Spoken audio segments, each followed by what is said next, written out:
All right. As folks are joining us in the Zoom room here, let me welcome everyone to this session of the Washington History Seminar, Historical Perspectives on International and National Affairs. This afternoon, we will feature a discussion of Jeffrey Herf's new book, Israel's Moment, International Support for and Opposition to Establishing a Jewish State, 1945 to 1949, with the author, Professor Jeffrey Herf, and the University of North Carolina at Wilmington's Carol Fink. A warm welcome back, I believe, to both of you to the Washington History Seminar. I'm Christian Osterman. I direct the Wilson Center's History and Public Policy program, and I have the pleasure to co-chair this seminar series with Eric Arneson of the National History Center and George Washington University. Eric will introduce our speakers today and moderate the discussion. The Washington History Seminar, as those of you who are regulars know, is a collaborative effort of two organizations, the National History Center of the American Historical Association and the Wilson Center's History and Public Policy program. For more than a decade, the seminar has served as a nonpartisan forum to discuss important new historical findings, insights, and publications, something that's central to both of our organizations. Behind the scenes, there are two individuals who helped produce this event, Rachel Wheatley for the National History Center and Peter Bierstecker for the Wilson Center. Our thanks to both of them. We'd like to acknowledge our supporters, including the GW History Department, and we welcome your support. Details about how to support the seminar are available in the chat right now, or simply go to our institutional websites. We welcome and appreciate your support. Finally, please join us next week for a session on Patrick Coor's The New Atlantic Order, The Transformation of International Politics, 1860 to 1933. Just a couple of technical notes in conclusion. Today's session will be recorded and will soon appear on our respective organizations' websites. For the Q&A part of the seminar, you have two options. A preferred option is for you to join the discussion directly via the raise hand function. You'll get put into a queue. Once the moderator calls on you, please unmute yourself and then pose your question or comment. You can also use the Q&A function and post your question or comment, and then the moderator will put them to our speakers. Please do not use the chat function. And with that, I'll turn the Zoom room over to Eric. Eric, it's all yours.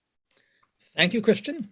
Welcome, everyone. It is my pleasure to introduce our author this afternoon.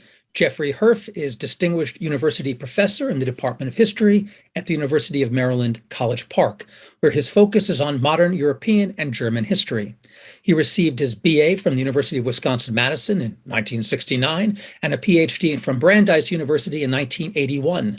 His publications include Reactionary Modernism, Technology, Culture, and Politics in Weimar and the Third Reich, 1986, The Jewish Enemy, Nazi Propaganda During World War II and the Holocaust, published in 2008, Nazi Propaganda for the Arab World, 2009, and Undeclared Wars with Israel, East Germany, and the West German Far Left, published in 2016. He's been a visiting research fellow at the Woodrow Wilson Center, the Center for European Studies at Harvard, the Institute for Advanced Studies at Princeton, the American Academy in Berlin, the German Historical Institute here in DC, and the Yitzhak Rabin Center in Tel Aviv. And he's published essays of political commentary in the Washington Post, the American Interest, at the Times of Israel, and a number of German publications. Today, he will be speaking on his new book, Israel's Moment, International Support for and Opposition to Establishing the Jewish State, published just over a week ago by Cambridge University Press. Jeffrey, welcome. Eric, thank you very much. Thank you, Christian. Thank you, Professor Fink, Carol, for agreeing to comment. It's a great pleasure to be speaking again at the Wilson Center. I'm going to speak for about 20 minutes, leaving time for Professor Fink's commentary and your questions. So let's get right to the point. Israel's moment refers to a fleeting window of opportunity in which something very unusual took place. The leaders of the Soviet Union and the United States agreed that a Jewish state in Palestine should be established. This agreement did not last long. It took place at the very early weeks and months of the Cold War, and David Ben-Gurion understood how fleeting that moment was, and he seized the moment. So hence the title, Israel's Moment. There are three key conclusions of this about 460-page, 16-chapter book, and they are, first, while President Harry Truman's support for the Zionist project was both famous and consequential, the support of the Soviet Union and the Soviet bloc was even more so. That support was evident in diplomatic battles at the United Nations, and it was evident when the recently Stalinized regime of Czechoslovakia violated the United Nations arms embargo and sent weapons to the Jews in Palestine and then to the state of Israel in the summer of 1948. Israel's moment took place at a major turning point in world politics as the alliances of the Second World War gave way to the very different and often reversed coalitions of the Cold War. The Zionist project did not fit into the binaries of communism and anti-communism and confounded decision makers in Moscow, Paris, London, and Washington. But one of the points that I wanted to make in the book was, in my view, that David Ben-Gurion and the future foreign minister Moshe Sharett were remarkable political figures, comparable to some of the great political figures of 20th century international politics. The second point I want to make is that historians have not paid sufficient attention. Peter Hahn has paid, of Ohio State University, Carol's former colleague, has written a very fine book about the United States being caught in the middle. But on the whole, I think that the scholarship has not paid sufficient attention to what I call the emphatic, resolute, persistent, and consequential opposition to the Zionist project from the United States State Department, not only its Arabists, the Department of Defense and the Central Intelligence Agency, the United States National Security Establishment, and of course, the spark plug of opposition was the British Foreign Office. Israel's moment presents more evidence that has appeared in the scholarship up to now about an anti-Zionist consensus that emerged at the top of the United States National Security Establishment, led by the Secretary of State, George C. Marshall, who probably was the most highly regarded and famous political figure in the United States after the President of the United States himself. And it was articulated by the first director of the policy planning staff, George F. Kennan, after whom, of course, the Institute at the Wilson Center is named.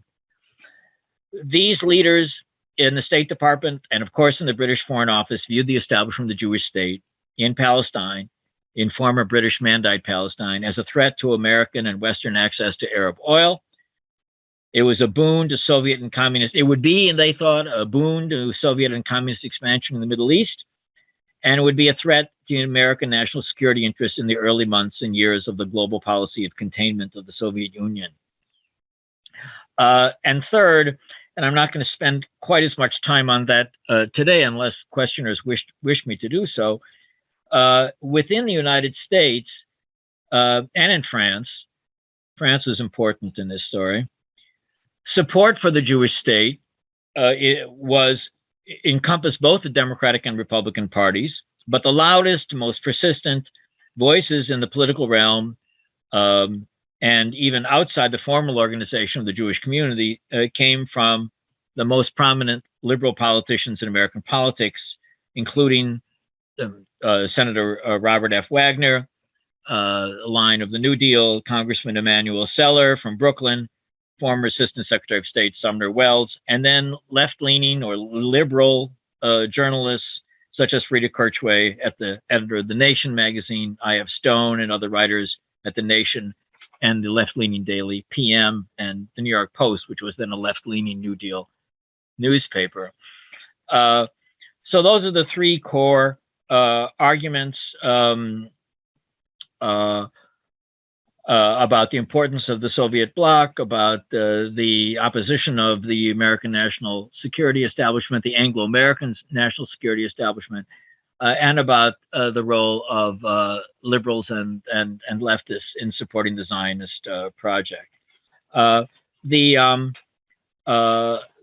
early chapters of the book examine what I call momentum for the Zionist project that was evident among French socialists, French communists, French Gaullists, American liberals. The Exodus affair, the cover picture of the book, shows the ramshackle ship, the Exodus, arriving in Haifa.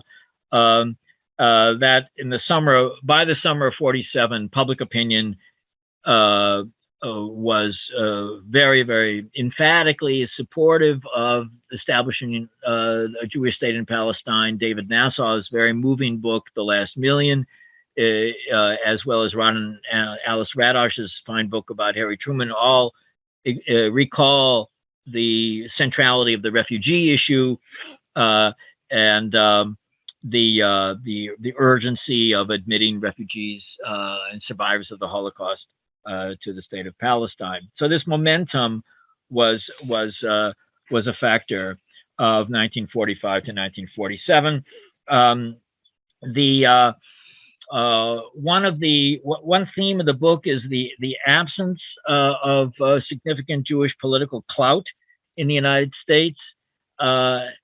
Given over the years, people have suggested the opposite was the case, but a cause célèbre of 1945-46 was to bring Hajim al-Husseini, the Grand Mufti of Jerusalem, to trial in Nuremberg. And Emanuel Seller and Robert Wagner kept pushing. The New York Post kept pushing. Frida Kirchway and Stone kept pushing to bring the Mufti to trial, not because he caused the Holocaust, but because his efforts on behalf of Nazi propaganda were so famous and well known. And they appealed to Robert Jackson and Telford Taylor in Nuremberg to do so, but the Justice Department and the State Department decided against it. One of the most fascinating chapters of the book, for me, and as a German historian, this was the first time I worked in French archives.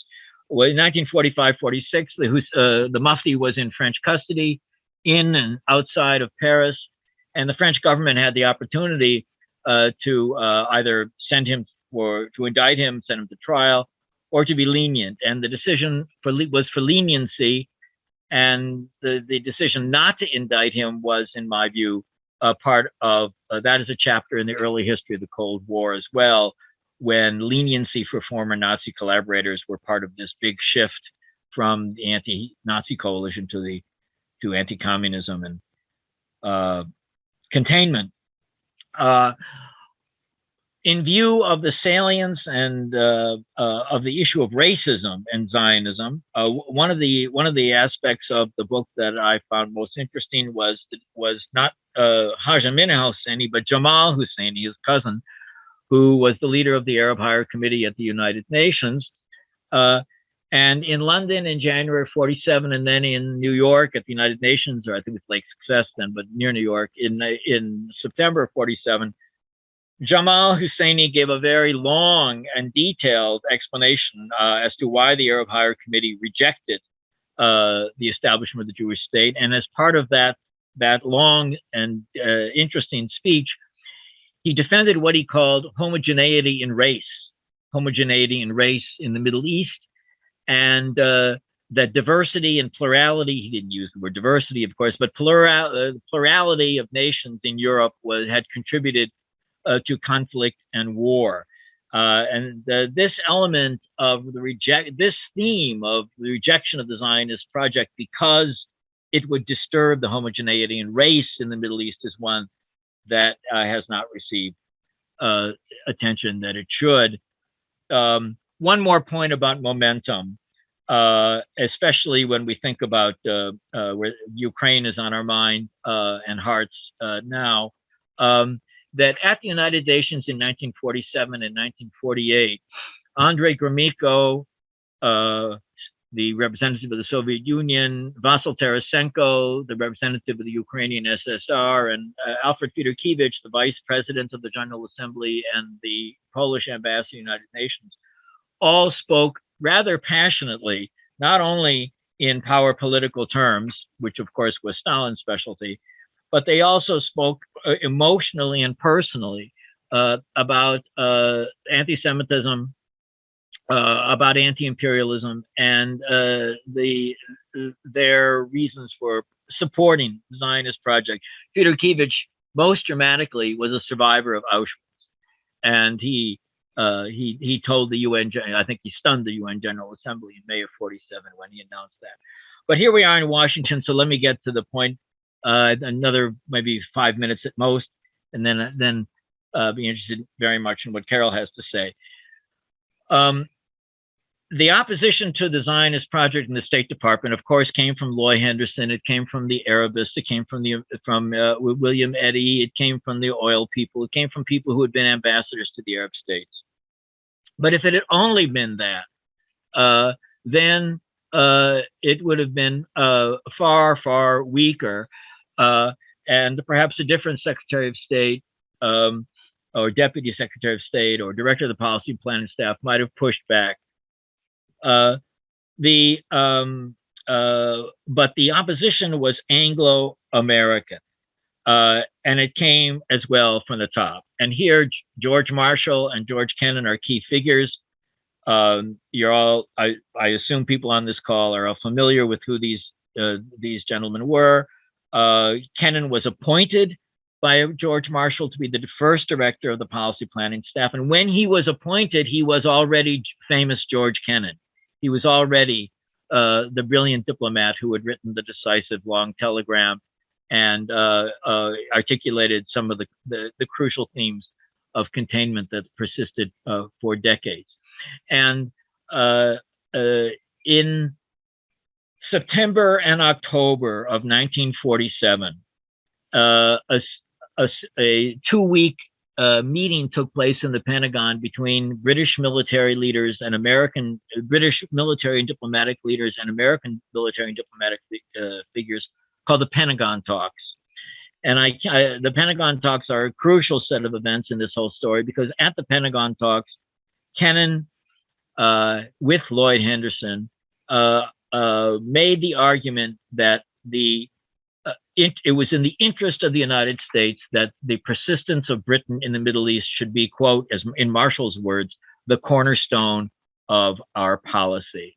And if the persistence of Britain in the Middle East was the cornerstone of our policy, because that was crucial to contain the Soviet Union and communist influence, then the policy of the United States should be to oppose a Jewish state, both because it would antagonize the Arabs, but also because the perception was widespread in the British Foreign Office, British intelligence, British military, American intelligence, American diplomacy, that the state of Israel and the Zionists had an uncomfortably friendly attitude toward the Soviet Union and communism, and that Israel would be a kind of Trojan horse for Soviet influence in the Middle East. So the anti-communist argument cut against the Zionist project, and the access to oil argument cut against the Zionist project.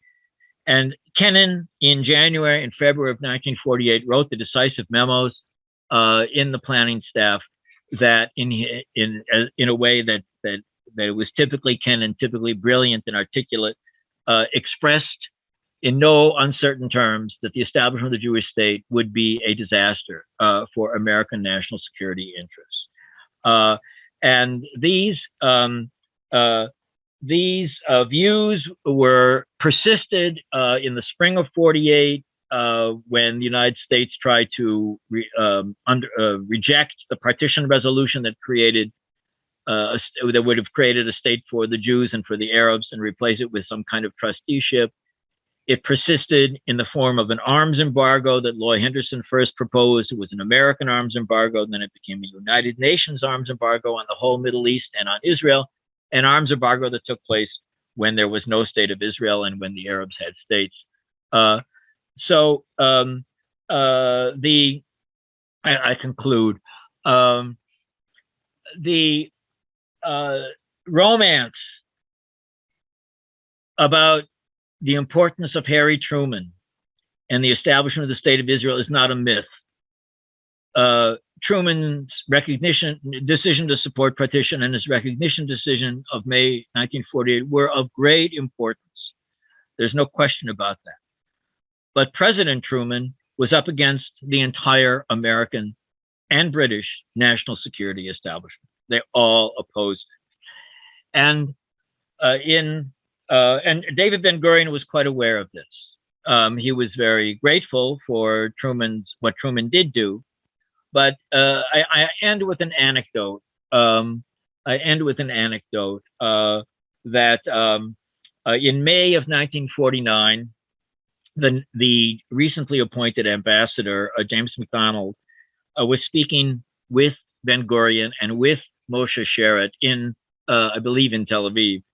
And the United States, this was after the war, 48, the United States was not happy with Ben-Gurion and Sharett's reluctance and refusal to accept refugees returning so soon after the war. And there were various suggestions that the United States would reassess its relationship with Israel, and why was Ben-Gurion so ungrateful given all that the United States had done. And Ben-Gurion, those of you who know much about Ben-Gurion, was not a man of many words and wasn't a hugely eloquent speaker, but he was blunt and he got to the point. And he said,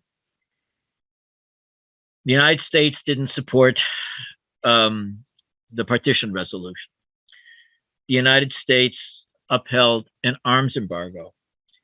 And then he said to MacDonald, who he liked very much, and MacDonald, who was very sympathetic to both of them, then he said to MacDonald, if we, that is the Jews and then the state of Israel, had to depend upon the United States in 1948, we would have been exterminated. So Ben-Gurion, and then Moshe Sharett gave a remarkable speech in the United Nations when Israel was admitted, in which he laid out in just a short speech the narrative events that Israel's moment lays out in much, much greater detail. So I conclude with this sentence that the realities of 1945 to 49, and in particular 1947-48, are quite different than what has become a kind of conventional wisdom among many people in recent decades. And so I, like every historian, I hope that I have had something new and interesting to say about very famous and familiar events. Thank you. Thank you, Jeffrey.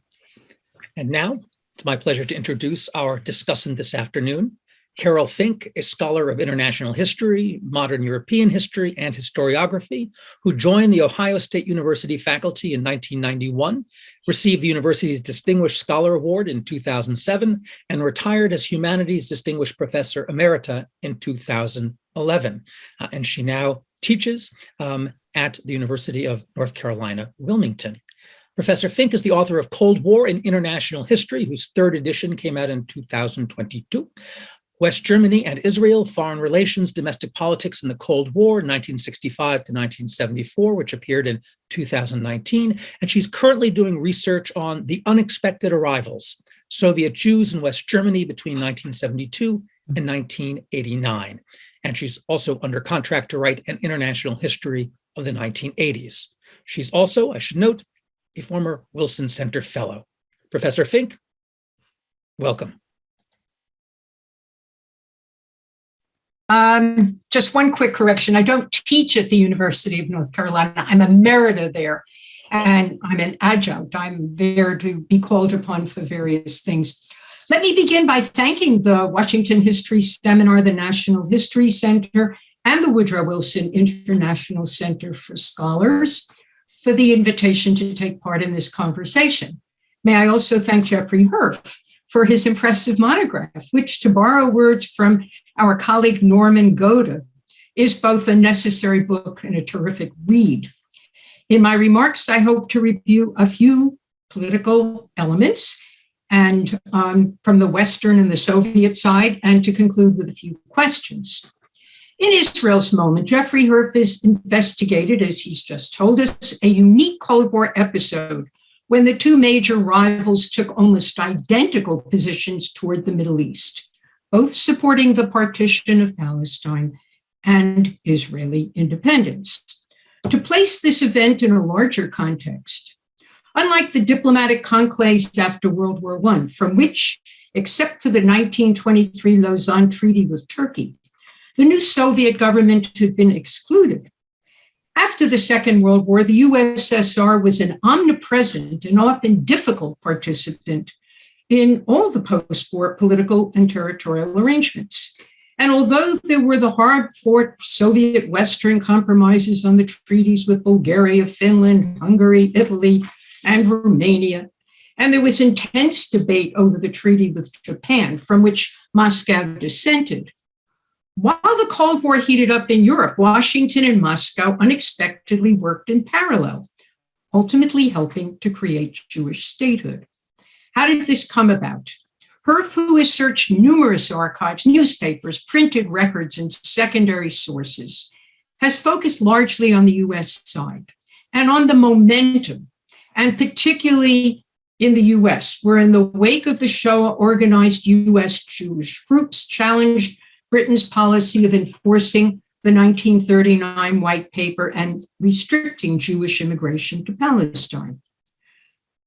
These Jewish groups also demanded punishment for the Arab collaborators with the Nazis, which did not occur, as we've just heard. And they formed a lobby supporting the Zionists' political aspirations in Palestine, which ultimately succeeded. But the key actor in Herf's narrative was the new US President, Harry S. Truman, an extremely complex political figure whose role during these years is still subject to historical dispute, as we know in last Sunday's book review, Times book review, colored, of course, by Truman's own memoir and by 7 decades of praise, criticism, and Cold War revisionism, evaluating the accidental president's wavering between idealism and realpolitik. Truman's initial intervention occurred only 4 months after his arrival in office. Returning from his successful Potsdam summit, and deeply moved by Harrison's report of the horrendous conditions under which Jewish DPs were being held in US camps in Germany and Austria, on August 31st, 1945, Truman called upon the new Attlee Bevin government to admit 100,000 Jewish refugees to Palestine. Thus, the US president triggered not only a clash with a key US ally, but also a backlash from the US diplomatic, military, and intelligence departments, all warning against inciting Arab opposition, endangering US oil interests, antagonizing an indispensable Cold War partner, and potentially either necessitating a US military intervention or ceding America's position in the Middle East to its Soviet rival. Over the next 4 years, Truman engaged in a, I would say, ferocious political battle with the experts and career professionals that Jeffrey Herf has discussed, bolstered by his advisors and by friends, prodded by Jewish leaders. But it is crucial that he also found allies in the US Congress, Democrats and Republicans, and, as Jeffrey Herf has reminded us in considerable detail, in the liberal and left-wing American press. And thus, over the next 2 years, Harry Truman evolved from simply an advocate of Jewish immigration to Palestine to a champion of partition and ultimately to recognizing the new state of Israel. Herf examines the arguments and actions of Truman's major domestic opponents, particularly George Kennan and George Marshall. And crucially, although he evaluates their opposition is based more on US strategic interests than on anti-Semitism, He does assert that there's surprising amnesia or indifference toward the Shoah. Their revival of the historic suspicion of the link between Jews and Bolshevism, and their downplaying of what Herf terms the Arabs' racism, that is, the insistence on a racially homogeneous Middle East, reinforced perhaps decisively their objections to Jewish immigration, to the partition of Palestine, and to support for the Jewish state. Herf has also complicated the story by discussing the role of America's two closest allies. Using French documents, he has reminded us that the Fourth French Republic played a mixed role in the birth of Israel.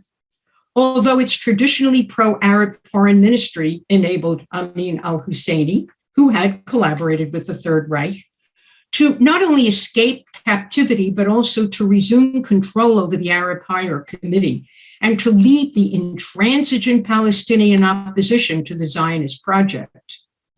It was a far differently oriented interior and transport ministries, which facilitated the passage of Jewish DPs, clandestinely, of course, through French territory and to travel by ship through French ports to Palestine. Here we might add a domestic context also.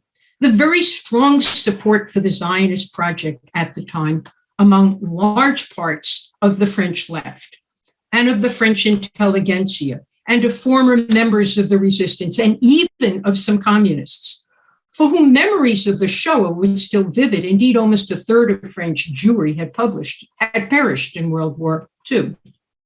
Herf has mentioned Sartre, but there was also the Ligue Française pour la Palestine, Libre, the French League for a Free Palestine, incidentally a profoundly Anglophobe organization that included leading figures, among them Sartre, Simone de Beauvoir, Raymond Aron, Paul Claudel, Jules Romain, who depicted Palestine and the Palestine question as part of an anti-imperial project of national liberation of the Jewish people, which it strongly supported. But on the other side stood Great Britain, which Herf largely characterizes as the principal enemy of the Zionist program, whose leaders after 1945 suddenly reversed Labor's 2-decade-long support of the Balfour Declaration and their opposition to the White Paper. After its historic struggle in World War II, post-war Britain, although still possessing a global empire and a commonwealth, was suffering major economic problems and was dependent on US economic and diplomatic support. And while beginning to liquidate its commitments in India and the Eastern Mediterranean, the British government clearly intended to remain in the Middle East, where it still had troops in Egypt and Cyprus and Libya, as well as a 100,000-man army in Palestine, in order to bolster its economic interests and block a Soviet-Arab combination. But having failed to devise a solution to overcome Arab and Jewish objections, Britain made the momentous decision in 1947 to refer the Palestine question to the new United Nations. Perhaps some still believe under the improbable hope that the UN would restore its mandate. But thereby it largely, although not completely, lost control to the US and to the USSR. And Herf documents how between 1947 and 1949, Britain consistently sided with Truman's domestic opponents, and in the UN voted to block Jewish aspirations in Palestine, all the way to abstaining in the March 4th, 1949 vote to admit Israel to the United Nations. Again, we might think further about the domestic context of British policymaking.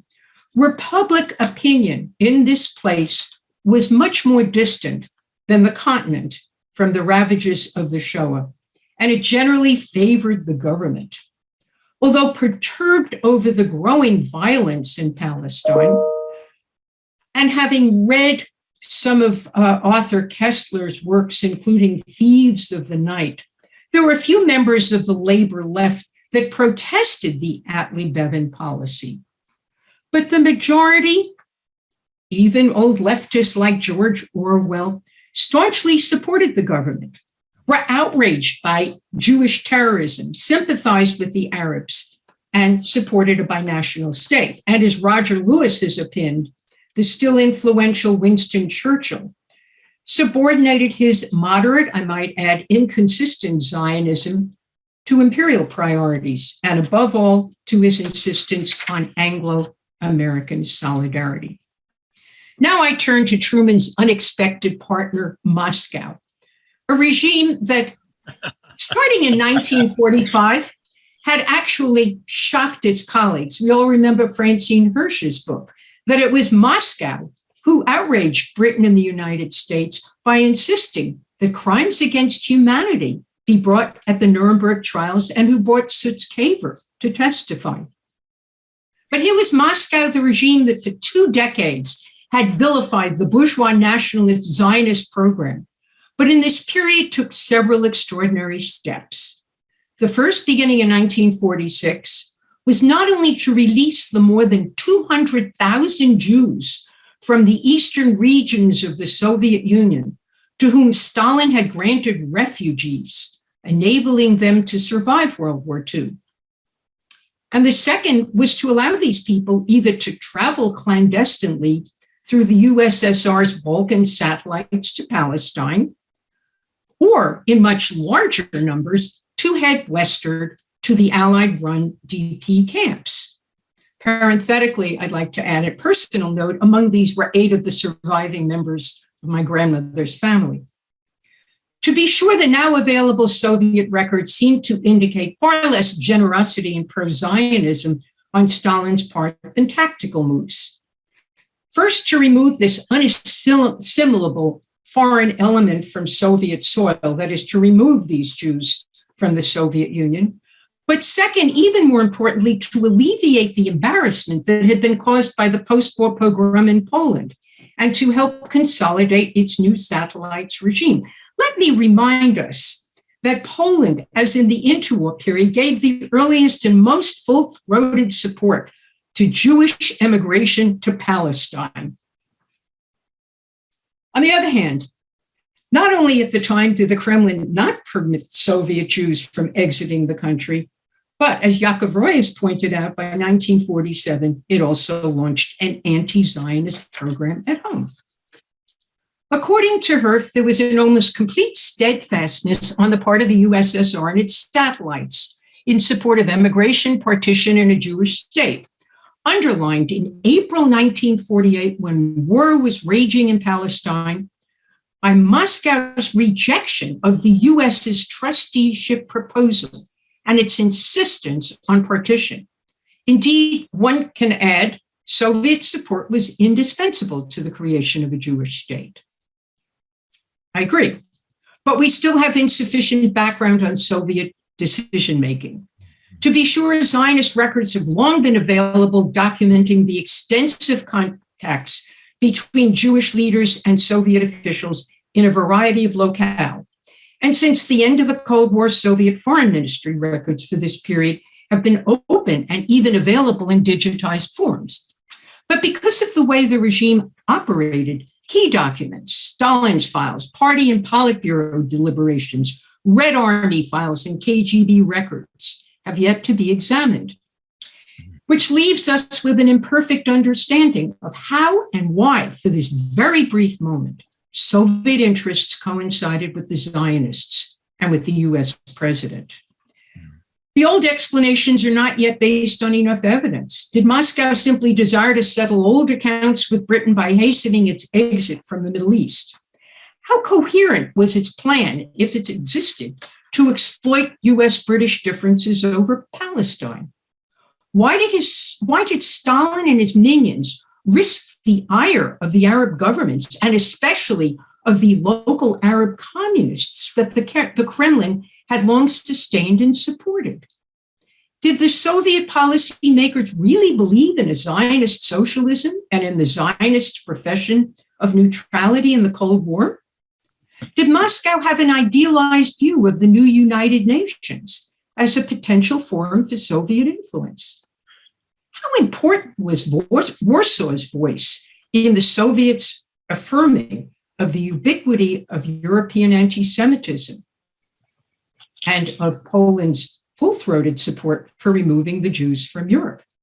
And most of all, maybe we'll know this someday, how much dissension exists among Soviet policymakers between the traditional ideologues and the various shades of Kremlin realpolitik. To move on, Herf's book also underlines another significant player of the brand new United Nations. He ably documents the proceedings between 1947 and 1949, from the organization's appropriation of the Palestine issue in May 1947, to the General Assembly vote on partition, to the organization's mostly failed efforts to forge a truce, its brokering of the armistice agreements, and its vote on Israel's entry in 1941. These details are extremely important and as yet unexplored, especially because, contrary to what many, including the Israelis, believe today, the UN was also indispensable to their country's birth. But at the heart of Herf's book is Truman's almost steadfast crusade. Whether or not Stalin had intended this, the flood of refugees westward between 1946 and 1948 had created a crisis for the Western Allies. Not only was it impossible to send these Jews back to their homeland, where they landed created a major political problem for Washington. The new arrivals, who were resented by the local population and suspected by their warders of communist sympathies, that is, why had they been released? Their Zionist proclivities, and yes, that they were insufficiently civilized and black marketeers to boot. They had to be housed and fed in a volatile and embittered German environment, which at the same time was absorbing millions of their kindred people expelled from the East. There was no place to settle these Jews in Western Europe or in England. And despite Truman's efforts, they were barred by the current US immigration laws and also by the first DP Act from crossing the Atlantic. Thus, as David Nassau has recently written, even while the Nuremberg trials were underway, the Cold War was heating up in Europe, and by 1946, the US already planned to create a West German Cold War ally. And thus, the Jewish refugee problem had to be solved, and Palestine was practically the only solution for Truman, even at the cost of antagonizing Britain and the Arabs, and even taking the daring steps of partition and Jewish statehood. Moreover, Moscow's friendly signals to the Zionists had to be countered by the combative Truman. Although I must say his supporters continually minimized the threat and the necessity of a possible US military commitment, I do believe this Central European context of Truman's decision-making may need further fleshing out. There's, of course, much more to discuss about Herf's excellent work, including what he mentions, the famous reversals after 1949, when both the US and the USSR, for very different reasons, gravitated away from supporting Israel, while Britain and France grew closer to the new state. But let me leave that for further discussion and now pose 3 questions to Jeffrey Herf, who may choose which, if any, to answer. The first relates to the arms embargo. I don't exactly know how to word this, but let me just throw this out. Was it effective, or was it more a symbolic rather than real? We know how much armament arrived in Israel clandestinely from US stores in Europe and from lots of other places. Was this a political gesture, a concession on Truman's part, perhaps, to his State Department and CIA adversaries? Maybe you can address that. The second is more complex, and it's already been mentioned. Aside from the reference on page 445, readers of this book will have difficulty retrieving information on the Palestinian refugees resulting from the wars of 1947-1948, an issue on which we admittedly could spend an entire session. It is, of course, interesting that after the fact, only Truman showed considerable concern for the Palestinians, while Stalin was completely impervious to their fate, illustrating the contrasting temperaments of Israel's 2 early champions, but also foreshadowing the post-1949 competition that would arise between the US and the USSR in the Middle East and in the Third World. Now, finally, a remark in the form of a question. On page 453, Herf writes, "The state of Israel was established first and foremost because the Holocaust confirmed the basic Zionist argument that without a state, the Jews faced extermination in a world in which anti-Semitism had not died with the defeat of Nazi Germany. And for their own reasons, Truman and Stalin agreed. But I suppose there are some who then and now would at least modify this historical judgment. As Herf has written, much like the Poles and Czechs in the First World War, in the Second World War, the Yishuv had been a robust ally of the anti-Nazi coalition, contributing service people, fighting on numerous battlefronts, providing intelligence, and serving as a base as well as an arsenal. Moreover, the land on which Truman called for the DPs to be settled was not empty of Jews. Although, indeed, there are scholars who have termed this population a form of settler colonialism, there were 500,000 Jewish inhabitants in Palestine, some newly arrived, many there for decades, and many for centuries, who had built the farms and the cities and the public infrastructure and the industries that were awaiting the 250,000 Holocaust survivors, thereby adding to the claim for Jewish self-determination in Palestine. Indeed, let me close with another Ben-Gurion quote. His audacious 1946 statement to the Anglo-American Committee of Inquiry. "Our case seems to us simple and compelling. It rests on two elementary principles. One is that we Jews are just like other human beings entitled to the same equality of treatment as any free and independent people in the world. The second, more controversial, is that this is and will remain our country. We are here as of right. We are not here on the strength of the Balfour Declaration or of the Palestine Mandate. We were here long before." Thank you. Thank you very much, Carol. Jeffrey, would you like to respond to the comments and questions?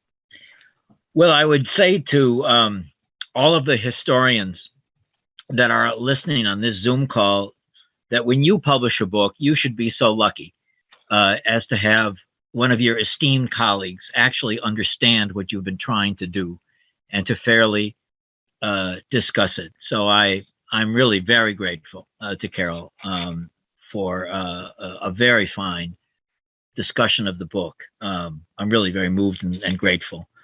I want to leave time for questions, so I'll be brief. Regarding the arms embargo, Ben-Gurion thought that the arms embargo was making a significant difference.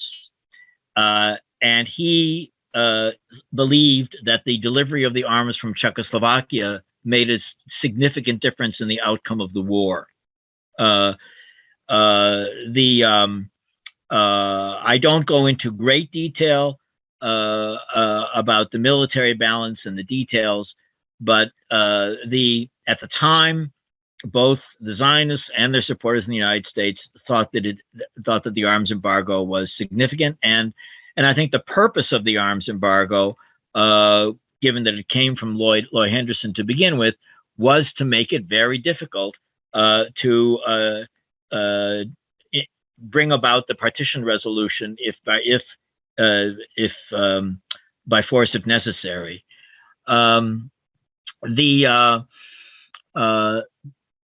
The second question was about the Palestinian refugees and that Truman cared about them. Actually, if I understood your question correctly, Marshall and the State Department cared about it very much, and they kept raising the refugee issue constantly. So that was, that wasn't only Truman's concern. Carol has distinguished herself as a historian of France and Germany, but my previous work has been only about Germany, and so I have Nazism on the brain, and then when I wrote this book, I very much wrote it with the questions and concerns of a historian of modern Germany as well, and I was that's one reason I spent time working on the French Foreign Ministry's response to Husseini, because I really was I do think that the failure to bring him to trial was a significant one, because if his political career, not his life, but if his political career had been ruined and someone else could have come to the fore, then I think Arab leadership might have emerged that would have accepted the partition resolution, and there would have been a Palestinian state since 1947. So maybe that answers that. Yeah, well, that addresses the in a way the third question as well. In that sense, the famous German phrase "coming to terms with the past" was on my mind, as well as Tony Jutt's discussion of the absence of short-term memory in the early years of the Cold War in Europe, and that was also true in the United States.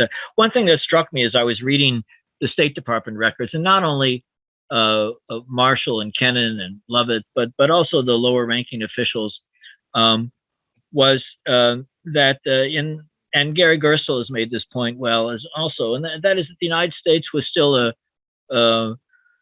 the South was, Jim Crow was intact. There was a long, long way before the civil rights movement was just beginning. And so the whole discussion of race and racism in the United States was in its infancy for outside of Black scholars and political figures and a few of their supporters.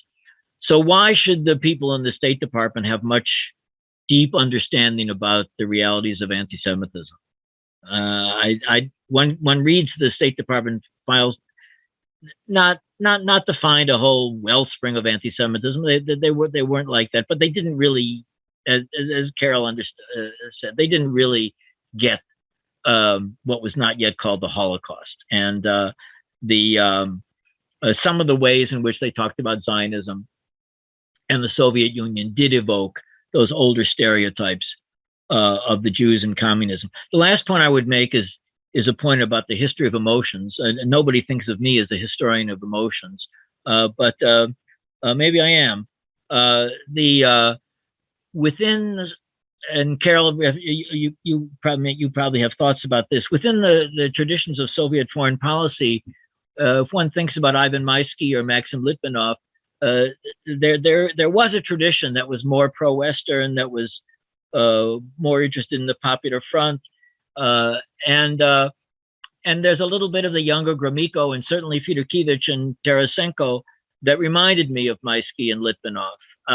And of course, Stalin was about power politics and driving the British out of the Middle East. But when they spoke, I think the emotions of the recent years and of the Holocaust were evident there. And in that sense, perhaps the book also evokes some of the sentiments that Francine Hersh discussed in her fine book about the Soviets at Nuremberg. The last point is that Truman was really up against it, and Clark Clifford played a very important role. Those of you who know the history of those years know about Clifford. He was his lawyer, and Clifford gave to Truman what the president needed, which was power political arguments that the state of Israel would not be a Trojan horse for the Soviet Union, but it would be an asset to American policy of containment, and that after all, the Arabs couldn't make any money if their oil stayed in the ground, so they had to sell it to somebody. And Clifford made those arguments in a more elaborate fashion, of course, but and so he gave to Truman what Truman needed, which was that Truman was the president of the United States and the leader of the national security establishment, not Marshall. And so what he did had to be, in his own mind, consonant with American national security interests, and so he made those judgments. But it is I think that's enough said. That's enough said. Thank you once again. Thank you. We have a number of people already prepared to ask their questions, but I'll just remind those in the audience that you can use the raise hand function, or you can pose a question on the Q&A. We prefer the raise hand. That way you get to pose the question. Otherwise, I get to by reading your question. So first up in the queue is Richard Brightman. If you would unmute yourself, you can join the conversation. Richard Brightman.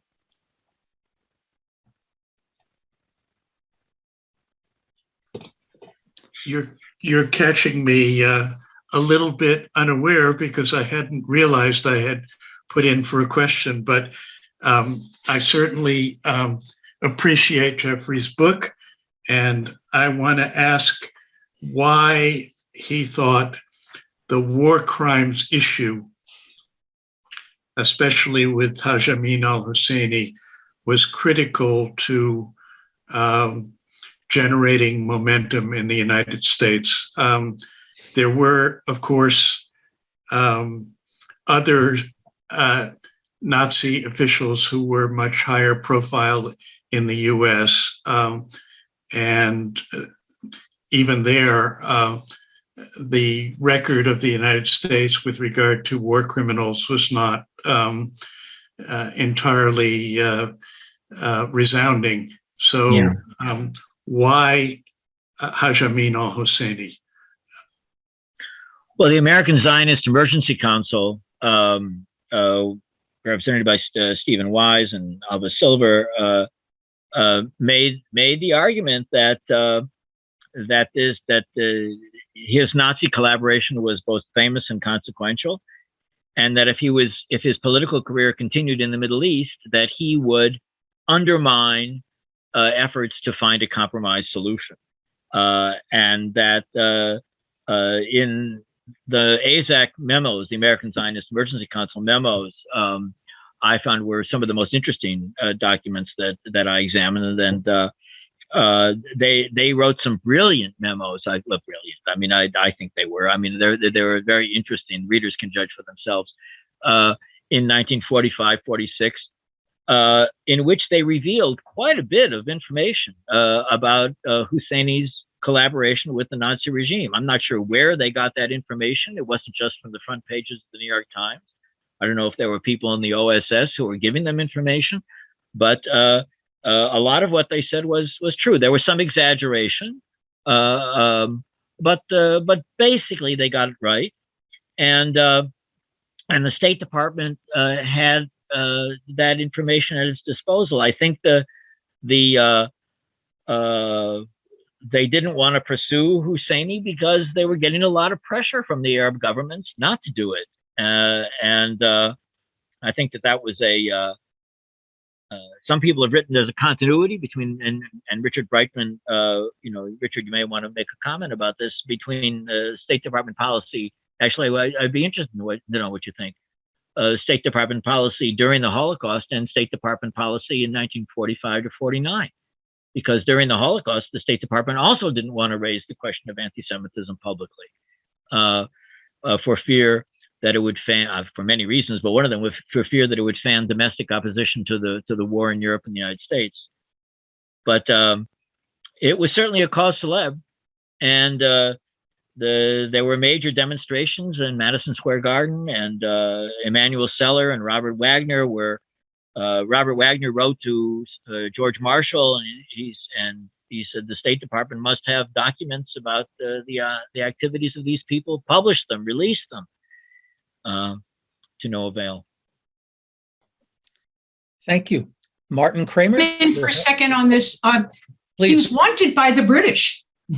What would the British done had improbably had the French turned him over? The British, as far as I knew, as I could find, wanted to take Husseini and send him to some island somewhere. They were not talking about putting him on trial. It would be like, we're just going to keep him out of the Middle East, and but they would not take the next step and say we're really going to indict him.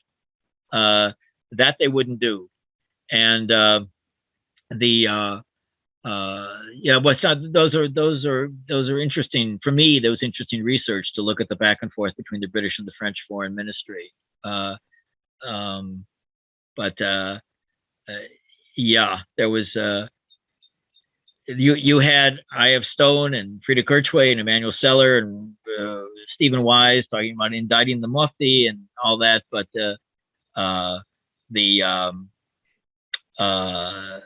British and the French saw their, in this era of decolonization, they saw their presence in the Middle East as linked to good relations with the Arabs. And putting Husseini on trial would have, in their estimation, would have damaged those relations severely. Thank you. Martin Kramer, please unmute yourself and join the conversation. Welcome. Thank you. Go ahead. Right. Well, I want to congratulate Jeffrey, of course. This is a much anticipated book. And as Jeffrey knows, I fully agree with everything he said. Is that possible? It is possible because I wrote an article maybe 4 or 5 years ago called "Who Saved Israel in 1947," and I made for precisely the argument that you've made now, of course, with much less of the documentation that you've brought to bear here as you are accustomed to doing. So I'm grateful for that. In that article, I had cited something that Abba Eban said, and I wanted your comment on it. He, of course, said, as we all agree, that the Soviets, and I quote him, were more consistent in their assertiveness in support of Israel than even the United States. There were no wobblings, no vacillations. Yeah. Then he goes on to attribute it to Soviet style. I'd like your comment on whether Abba Eban got this right. I'm going to quote him. He said, "Then and afterward, the Soviet Union were either for you or against you. If they were for you, they were 100%. If they were against you, they were 100%. Yeah. The United States always had a plurality in their objectives and tried to combine their objectives in a single policy. They were never 100% for you, and they were never 100% against you. Nobody could completely trust them, and nobody could completely despair of them." So I'd like your comment on that. Are we talking about something structural here and a matter of political style? And my second question has to do with the Pentagon. You talked a great deal about the State Department. I'm looking forward to your book. I'm sure you touch on the Pentagon, but maybe you want to mention it here. In the Pentagon, there was a fear that the Jews would lose a war. And if the Jews did lose the war, the United States would be compelled to intervene to save them. This, of course, in the wake of the sentiments surrounding the Holocaust. And when you think about it, I mean, it's not an altogether far-fetched assessment that the Jews of Palestine, 600,000 in number, might actually lose, with very little in the way of armaments at the time, might actually lose the war. Not in the first week, not in the first month, but perhaps down the road, and this would compel American action. So was this a factor in any way, much more rational one than, say, lingering anti-Semitism or a kind of tin ear when it came to the Holocaust that impact on American thinking there? Thank you.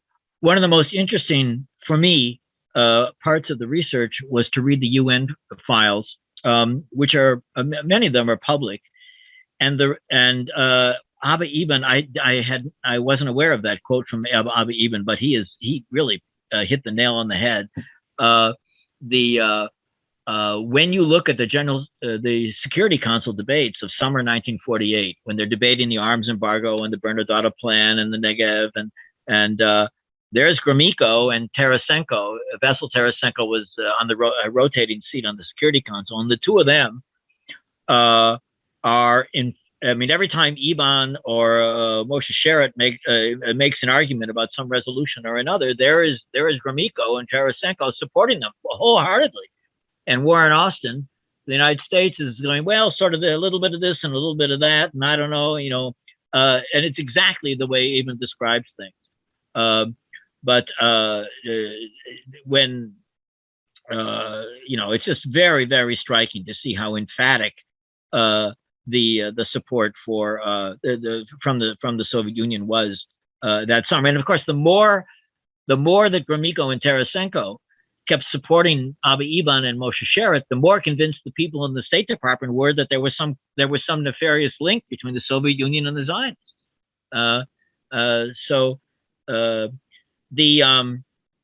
As for the Pentagon, for me, one of the most interesting parts of very interesting parts of the research was to read the intelligence assessments in the Pentagon about the war, and this relates to Carol's question about the arms embargo. Several of the intelligence assessments said that, well, unless the Jews or Israelis can get arms from the outside, somehow the British Navy may be preventing things from coming, whatever, that they may lose the war. So it's really important for them that they get some kind of outside support. So that was there was that insight in the Pentagon.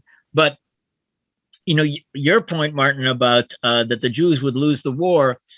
There's a point at which there's a meeting that George Marshall has with Sharett, and I think it's in April or May, and it's clear that Ben Gurion is going to go ahead and declare the state, and Marshall is warning him. He says, "Well, I'm a military man, and once you start things, they don't always turn out the way you want them to turn out. And if you come running to us for help, we won't be able to help you." Which was to put it mildly, not a very diplomatic thing to say in 1948. But I think that if things had turned very, very badly, the pressure in the Pentagon was not to come help. Fortunately, things didn't get to that point, but that's another important aspect of the book, by the way, for me, and that is that the United States supported the establishment of the State of Israel to some extent, but the ideas that I examine in the book remained important in the Pentagon and the State Department until after the Six-Day War in 1967. And the most important ally for France between 1948 and 1967 was France, especially after the Soviet Union turned against it. And there's more to be written about why that was the case, but the ideas that Carol alluded to and that I discuss in the book regarding the socialists and the Gaullists and the communists, that was a continuing theme. And France was the most important ally that Israel had in the first 2 decades of its existence, not the United States. Thank you. Eric Alterman's hand has been up for a while. Eric, please unmute. Pose your question. Welcome. Hi. So, hello. So, I'm a historian as well as a political involved commentator, and so are you, Jeffrey. And I've just written a book, which I'm copy editing now and trying to keep it under 550 pages on the history of the American debate over Israel. Really? Great. Yeah. It's called We Are Not One, A History of America's Fight Over Israel. And so I've been, it begins in 1897, but it's got quite a lot of the period that you've covered here. Uh-huh. Not in remotely the amount of detailed research that you've done. I've only read the chapter you wrote about the liberals. And I say this as someone who wants my work to be judged as a historian rather than my political work. It's terrific. I didn't expect to admire it and appreciate it as much as I do. And I do. It's really great.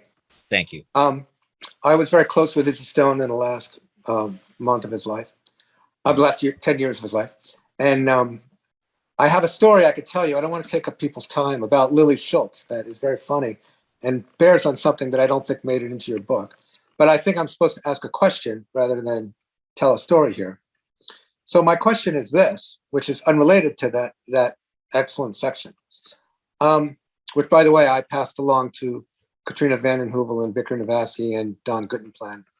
Oh my goodness! I hope they're still speaking to you. Well, I just told him to read only that chapter. But anyway, but my question is unrelated to that. It's about the topic of your talk. Well, I don't answer this question in my book, but because I can't, but I don't quite get it. There's the famous meeting with Clifford and Truman and Marshall. And the only notes we have on that meeting are Clifford's. And Marshall says, Lovett took notes too. Okay. And Marshall says, if you reverse yourselves and recognize Israel, I won't support you. Mm-hmm. And Truman is really aghast because he's terrified of going up against Marshall. But then he decides to, Clifford talks him into it after the meeting. And then they meet with Lovett, and Marshall turns out to be a total paper tiger. He never objects at all. Mm-hmm. Never hear another word about it.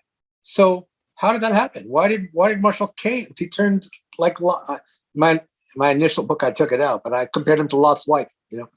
All of a sudden his hardline opposition, which so threatened Truman, if Truman went ahead, just disappeared. And they were incredibly cooperative when Truman said, okay, we're recognizing them 10 minutes after they declared the state. I don't know. There are major biographies of Marshall, and to answer that question, that would take more reading about him. My hunch is that he thought that recognition is one thing, but that as long as the arms embargo continued, that the Arab governments would understand that the United States was not primarily responsible when push came to shove.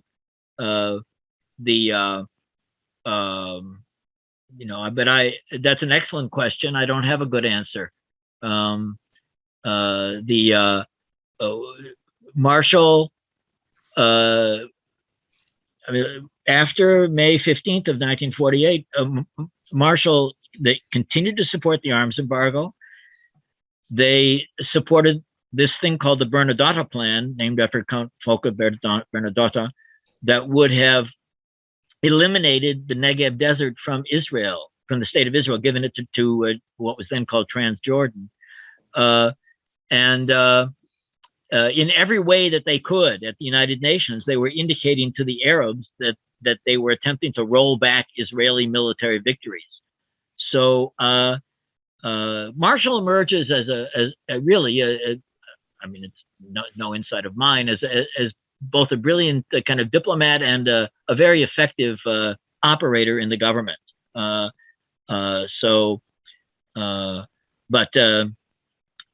You ask a question that I don't have an adequate answer for regarding why. One more thing, maybe you'd have to ask his biographers. Maybe Marshall had a very strong sense of being appointed by the president, and that foreign policy was ultimately the president's decision, and that he wouldn't undermine it. But again, that's a surmise or a hypothesis. Thank you. Mark Stoller, your hand is up. Please unmute. Pose a question.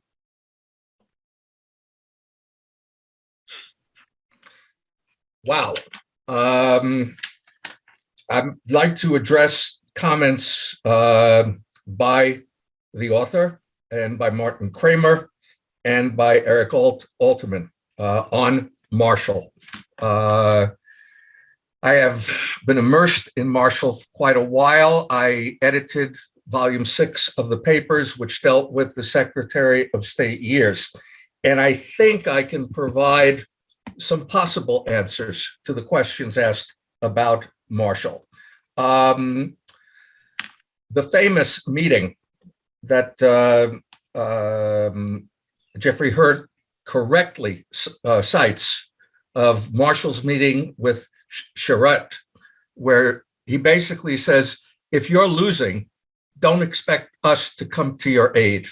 I'd like to point out in that regard, the United States did not have the capacity really to respond to a request for aid Marshall's famous comment, and I was looking and I finally found the quote. Marshall said, "I'm being urged to give the Russians hell in these talks. My facilities to give them hell were 1 1/3 divisions over the entire United States. That is quite a proposition when you deal with somebody with over 260 divisions and you have 1 1/3. The draft had not been reinstituted yet, and the United States was relying upon the atomic bomb, really, and simply didn't have the troops. Eric Altman's excellent question. Why did Marshall back down? His friends, many of his friends said, you should quit over this. Mm-hmm. And Marshall looked at them and said, why? Why should I? Because the president did what he was, what his office called upon him to do. I am an advisor to the president. That is all. And the president is allowed to reject my advice. Marshall had run into this situation many times, not just with Truman, but with Franklin Roosevelt, and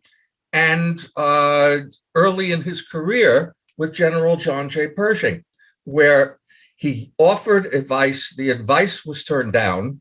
He did not quit. His philosophy was, I am a servant of the Republic. I am a soldier. He refused even to vote because the next president might be a Republican or a Democrat. And he didn't know, and he could not take partisan sides. So the fact that he stayed on, and I don't know if the correct term is backed down, he would not do what many of his friends said, was quit. That was out of the question for him. Right, yeah. You know, another thing that occurs to me, and you're obviously, you would be able to answer this better than I can. Truman and Marshall agreed about the most important things. And the most important things did not have to do with Israel. The most important things had to do with reversing the politics of the Second World War and launching the policy of containment and making it possible, whether or not the Red Army was going to move, you know, we can have a zillion arguments about that, but the fostering the economic recovery of Western Europe and Japan, that was the main event. All of this is a bit of a sideshow. It's emotionally very salient, but for Marshall and Truman, they were in full agreement about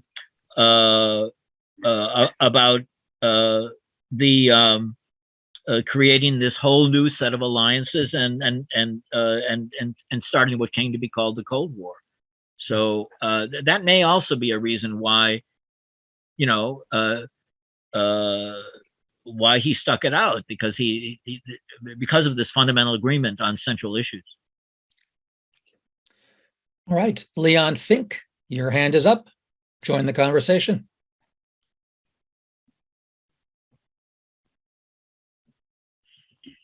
Hello, Jeffrey, thanks so much for a very helpful discussion. My question is this. Among the arguments of the anti-Zionists opposing the Jewish state were that the state would create continuing conflicts between the new state and the Arab world and unsettle American interests as a result, or Western interests in the case of the Brits. I'm wondering, based on your research, Jeffrey, how did Truman and the Israel supporters respond to those criticisms or those warnings? Or did they imagine, for example, that the future could be a more peaceful one between Jews and Arabs than the anti-Zionist imagined? Well, I think Truman, he didn't talk publicly about the Nazi collaboration of the Arab Higher Committee. But I think that there was a sense that the opposition to the establishment of the Jewish state was linked to British imperialism, that it was that within the Arab Higher Committee there were elements of the aftershock, to use Matthias Kunzel's term, of the Nazi years, and that there was a hope that there would be other Arab leaders who would come to the fore and recognize the value of a compromise solution. Within American politics in 1946, 7, 8, the anti-Zionists were associated with the oil industry, with the British Foreign Office, with conservative forces. So I suppose there was another, and the Arabs were viewed as one of those conservative forces, more religious, more anti-modern, and the other thing, Leon, that to be kept in mind was that in these early years, there was a great deal of hope for the United Nations, and that the United Nations would be an institution that would create or foster world peace and end conflicts. And here is the first one of the first major issues the UN is addressing, and the Arabs are opposing a 2/3 majority vote in the United Nations. Why are they attacking? So it's not just that they're attacking or rejecting the Jews; they're attacking the United Nations, and that was a major theme for Sumner Wells, for Robert Wagner, certainly for Eleanor Roosevelt too. I didn't go into a great deal to detail about Eleanor Roosevelt. Perhaps I should have done more of that. But I think that when you think about the political mood of the late 40s among liberals and leftists in Europe and the United States, when they thought of the Arabs, they didn't think about leftist anti-imperialists. They thought about people who were rejecting the United Nations, not just the Jews. So that's a German historian speaking. So, thank you. We have a question from David Hollinger that I will pose, and then I will add a question onto that. He asks, how legitimate do you think were the concerns of William Eddy, George Wadsworth, and other State Department opponents of Truman's recognition of the State of Israel? And my addition to that question, it has to do with what goes into the calculating of the State Department, Pentagon, or CIA positions. You spend some time talking about George Kennan and his rather articulate hostility to supporting Israel. You bring in Clark Clifford on the other side, playing this, in a political, moral perspective, coming to completely different conclusions. What struck me, and correct me if I'm wrong here, in the State Department framing of these issues were less intelligence being applied to their analysis, and more, this is a geopolitical board game, and we can't separate ourselves from the British. There's a whole series of assumptions here, but that's what they are, assumptions, not intelligence. And that allows Clifford and then the liberals to come up with completely different readings. So there's a lot there. Your thoughts? Well, I think the one thing that struck me as I was reading the files was that there really was a special relationship between the United States and Britain, and that the individuals who were in decision-making positions in 1947 and 48 were people who had known each other during the course of the Second World War. And you could sense that closeness, both of political values, but also personal contacts and friendships. And that addresses your issue about the assessments, that basically what was good for Britain was going to be good for us. And in a geopolitical sense, who are you going to support? Britain, which is, it's not the Britain of the mid-19th century. It's not the great empire. It's still decolonized, but it's Britain. It has a navy. It has armed forces. Are you going to support Britain, or are you going to support this bunch of Jews there in the desert in Palestine who have not yet created a state and antagonize and irritate all these people in the region? So geopolitically, it just seemed like obvious. Eddie was a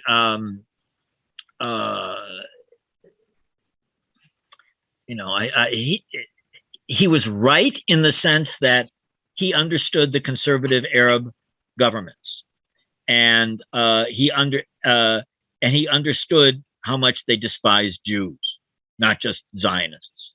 So he understood that sort of cultural milieu, and to some extent he reflected it. His memos are some of the most disconcerting to read. They're pretty sharp and pretty blunt. So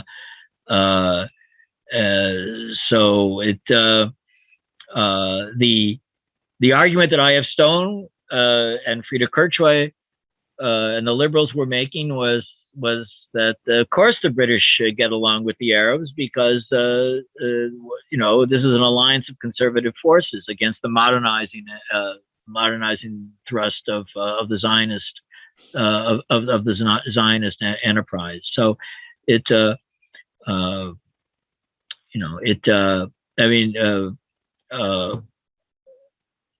Hollinger is right in this. In that sense, Eddie was on target, that the Arab regimes would refuse to make peace with Israel or to accommodate it. But that was not seen as, but for the liberals of the time, that wasn't seen as something, that was not the result of some terrible injustice that the Jews had inflicted on the Palestinians. That rejectionism was instead a product of the backwardness of these governments and their refusal to live in a neighborhood with people who were different than they were. Especially after the Second World War, and not just about anti-Semitism, but about living with people who were different from you. They just didn't see, they were not willing to do that. And so there was a certain lack of empathy and sympathy among liberals and leftists for the Arab refusal. Thank you. We have time for one last question from Daniel Offman, if you would unmute and pose it.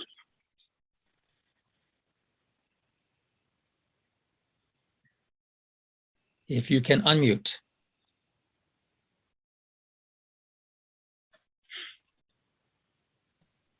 Hello, Professor Herf. Do you hear me? Hello? Yes. Yes.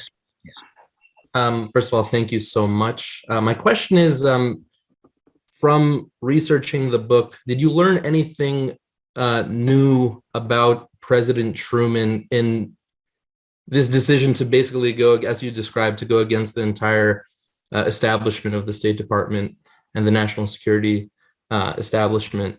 And what was really underpinning that? Was there an emotional element, as a historian of emotions, as you said, was there an emotional element underpinning that?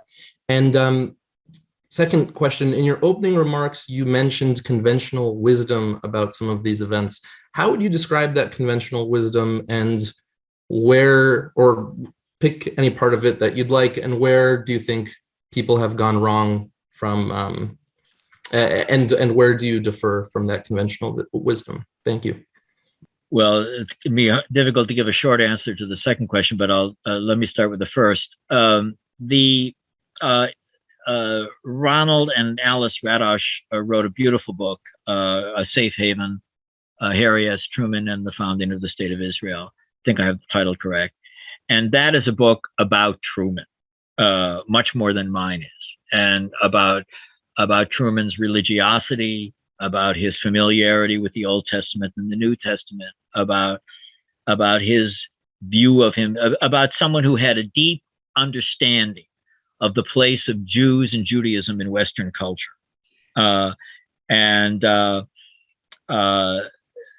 He was a politician, of course, and a power politician,